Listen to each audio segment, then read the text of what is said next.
இந்த அரசாங்க விடுமுறையை அறிவித்திருக்கிறது புதன்கிழமையிலே. அதிலேயும் ஒரு சில நிறுவனங்களுக்கு இந்த விடுமுறை இல்லை. தனியார் நிறுவனங்களை பரிந்துரைத்திருக்கின்றது புதன்கிழமை விடுமுறை விட வேண்டும் என்று. ஆனால் இந்த தனியார் நிறுவனங்களும் இந்த புதன்கிழமை விடுமுறைக்கு சம்மதிக்குமாக இருந்தால் உற்பத்தி பொருளாதாரம் மிக பெரிய அளவில் அடிவானும்.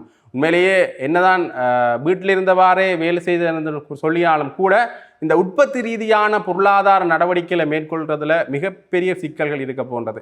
சரி, புதன்கிழமையும் தொடர்ந்தும் இந்த விடுமுறை நாள்கள் நடைமுறைப்பாட்டுக்கு வந்தாலும் கூட அங்கே எரிபொருள் சிக்கல் மீண்டும் இடம்பெறுற ஒரு சூழ்நிலை தான் இருக்கும். ஆகவே ஒரு நாளை விடுமுறை ஆக்குகின்ற அளவுக்கு ஒரு எரிபொருள் சிக்கல் ஒன்று ஏற்பட்டிருக்கின்றது. அது மட்டுமில்லாமல் ஜனாதிபதி அன்ரகுமார் ரசநாயக்க அவர்கள் கூறுகின்ற பொழுது தேவையற்ற சில நடவடிக்கைகளை நீங்கள் மேற்கொள்ள வேண்டாம் என்ற தேவையற்ற போக்குவரத்து நடவடிக்கைகளை மேற்கொள்ள வேண்டாம், கொஞ்சம் அவதானமாக இருக்குமாறு கேட்டுக்கொண்டிருக்கிறார். ஆகவே ஒரு எரிபொருள் சிக்கலை இலங்கை எதிர்கொண்டிருக்கின்றது என்றது எரிபொருள் சிக்கல் மட்டுமில்லை, இனி வருங்காலங்களில் உணவு தேவை மற்றும் உணவு தட்டுப்பாடு கூட ஏற்படுவதற்கான வாய்ப்புகள் இருக்கின்றன என்று எதிர்கூறப்படுகின்றது.